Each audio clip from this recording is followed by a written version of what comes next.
สบายดีพี่น้องปองไปเนาะเมื่อนี้ก็เลยขนอยสิแต่งเพลงพี่น้องเนาะพ้นตกพี่น้องเด้อเบิ่งพี่น้องเห็นพี่น้องเด้แห้งขนาดเลยพี่น้องฝนตกมื้อนี้เนาะก็เลยมื้อนี้ขนอยสิแต่งเพลงใหม่พี่น้องเด้อรับส่งรับฟังนำกันพี่น้องเนาะเพลงชื่อเพลงสมัยเนาะเพลงสัญญาโยตาเยียงสมัยเนาะทำสมัยเมียเจอสัญญาโยตาเยียงเพลงสมัยเนาะเพลง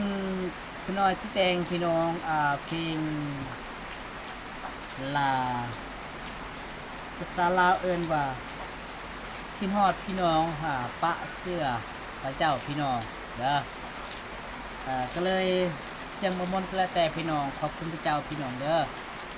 ครับซอฟังนำกันพี่น้องเลยเสียงบ่ได้ชัดเจนปานใดพี่น้องเนาะ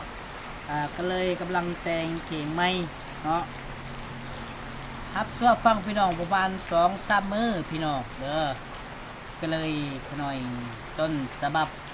เสียงเพลงใหม่เนาะเบิ่งพี่น้องขน่อยก็เลยกำลังแต่งพี่น้องเนาะเพลงคิดฮอดพี่น้องปะเสื้อพระเจ้าพี่น้องเด้อชื่อเพลงเด้อเกิดสมัยยังเยาตาเยี่ยมเนาะ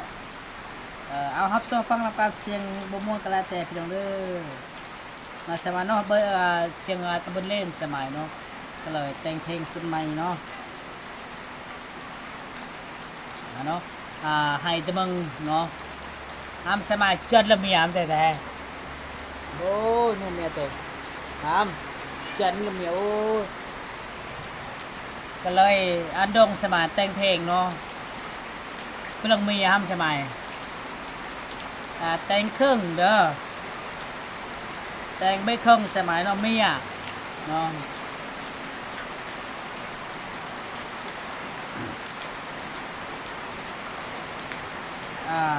ประมาณบาทไปไงสมัยครับเสียงเพลงเนาะอันไหนไม่แต่งยุ่เงี้ยสมัยเนาะแต่งสมัยเจิดเรื่องเมียนะครับเอ้ยเจิดเนี่ยเจิดsa nhớ giếng trôi hải này